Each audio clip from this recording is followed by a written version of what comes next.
অনেক অনেক বেশি এবং ভালো লাগায় মন ভরে আছে যে ছবিটা মানুষ দেখতে চাচ্ছে এবং দেখছে। আর একটা ব্যাপার হচ্ছে পরিবার নিয়ে দেখছে, এইটাই সবচেয়ে বড় ভালো লাগা।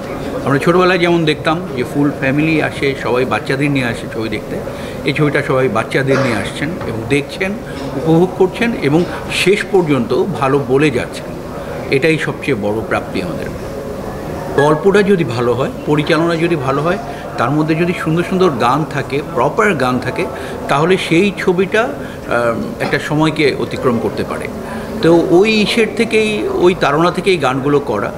যখন রাহিম বুঝিয়ে দিচ্ছিল তখন আমি গল্প বলছিল এবং এই পর্যায়ে এই গানগুলো লাগবে, আমি সেইভাবেই প্রত্যেকটা দিনকে সাজিয়েছি ওই গানগুলোর পেছনে।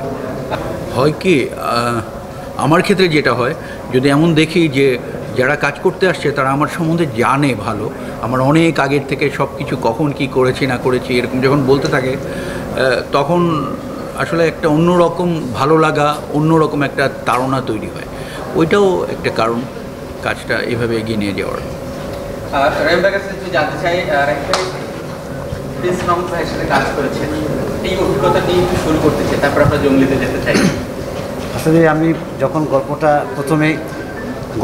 প্রথমে আমরা মানে প্লটটা রেডি করি আমরা, তখনই আসলে যে সিচুয়েশনগুলো তৈরি হয়েছিল, তো সেই দিক থেকে আমরা সিএমের সাথে আলাপ করতেছি আমরা আসলে এই সিচুয়েশনগুলো আসলে গানগুলো আমরা কাকে দিয়ে করাতে পারি, কিংবা যে আমাদের গল্পের মধ্যে ইনভলভ হয়ে যাবে পরিপূর্ণভাবে। তখনই ডিসাইড করছি আমরা প্রিন্স ভাইয়ের সাথে আমরা দেখা করবো, কথা বলবো ভাইয়াকে। তো সিএম বলতে যে ভাইয়া তো অনেক বিজি থাকেন, কিংবা ভাইয়া আমাদের সাথে করবে কিনা, আমি কিনা চলো যাই, আমরা ভাইয়াকে গল্পটা শোনানোর পরে হয়তো ভাইয়া গল্প অনুযায়ী ভাইয়া পছন্দ হতে পারে। তারপর আমরা একদিন বসে ভাইয়ের সাথে গল্প বলতেছি আমরা, ভাইয়া গল্প শুনতে এক সময় মানে ভাইয়া ইমোশন হয়ে পড়ে গেছে যে আসলে এমন একটা গল্প তোমরা নিয়ে আসছো, আসলে ওনার পছন্দ হয়েছে। তো উনি বললো ঠিক আছে, আমি দেখতেছি তোমাদের কী করা যায়। তো তারপরে তো আসলে আস্তে আস্তে ভাইয়া আমাদেরকে অনেক ইনফরমেশন দিল, গল্পের মধ্যে ভাইয়া ইনভলভ ছিল, কারণ বিকজ হচ্ছে গানটা তো আসলে সিনেমা রিলেটেড, মানে একটা সিকোয়েন্সের আগে যে গল্পটা বলবো সেটাও কিন্তু গানের সাথে। তো সেই দিক থেকেও ভাইয়া আমাদের অনেক সাপোর্ট দিচ্ছে, যে সেই সাপোর্টে আজকে দর্শক অন্যরকমভাবে গানটাকে উপভোগ করতেছে। আর যখন শান করলেন, শানের ফার্স্ট লুক যখন সামনে এসেছিল, তারা দর্শকরা দারুণভাবে নিয়েছিল, সিএম ভাইয়ের নতুন একটা অ্যাপ্রোচে উনি হাজির হয়েছিলেন।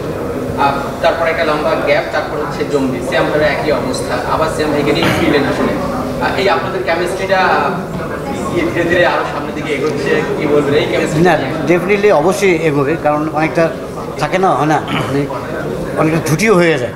যেমন আমি আসলে ওনার সাথে সিএমের সাথে প্রথম পরিচয় হয়েছে আমার জাজ মাল্টিমিডিয়ায়, যেখানে পোড়ামন 2 এর জন্য সিলেক্ট হয়েছে। তো ওইখান থেকে আমরা স্ক্রিপ্ট রিডিংয়ের পাশাপাশি দুজনে খুব মানে হয় না, অনেক সময় কথা বলি আমরা, এই গল্প নিয়ে কথা বলি, ওই গল্প নিয়ে কথা বলি, বলতে বলতে ওর সাথে একটা ভালো রিলেশন হয়ে গেছে। এবং শুটিং স্পটে বসে বসে একমাত্র আমি ওর পাশে ছিলাম, কারণ অনেক বড় কিছু সিকোয়েন্স ছিল যেটা আসলে ওর সাপোর্টটা আমার দরকার ছিল, বিকজ আমি তখন অ্যাসোসিয়েট ডিরেক্টর ছিলাম। তো স্ক্রিপ্টটা ওরা বোঝাচ্ছে, ও বুঝতেছে। তো সেখান থেকে আমাদের এই পুরো জার্নি। তারপর আমার প্রথম ছবি তো শান নিলামই।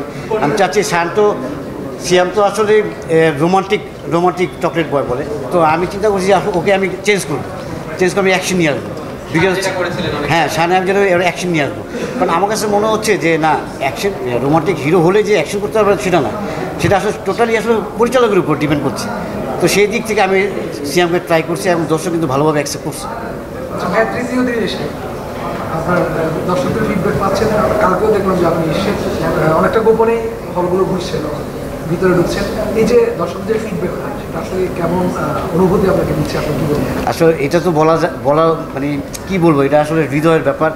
আমি কালকে যখন আসছিলাম দূরে দাঁড়া দেখতেছি আসলে যে আমি গল্পটা যে বলতে চাচ্ছিলাম দর্শকের কাছে, সেটা আসলে আমি গল্পটা দর্শকদের সাথে কতটুকু কানেক্ট করতে পারি, সেই কানেক্টটা দেখার জন্য আমি দাঁড়াইছিলাম। তো সেখানে একটা ইন্টারেস্টিং ব্যাপার হচ্ছে যে একটা বাচ্চা জঙ্গলি বলতেছে, তো মা বলতেছে যে তুমি কি জঙ্গলি হবা, বলছে হ্যাঁ আমি জঙ্গলি হব।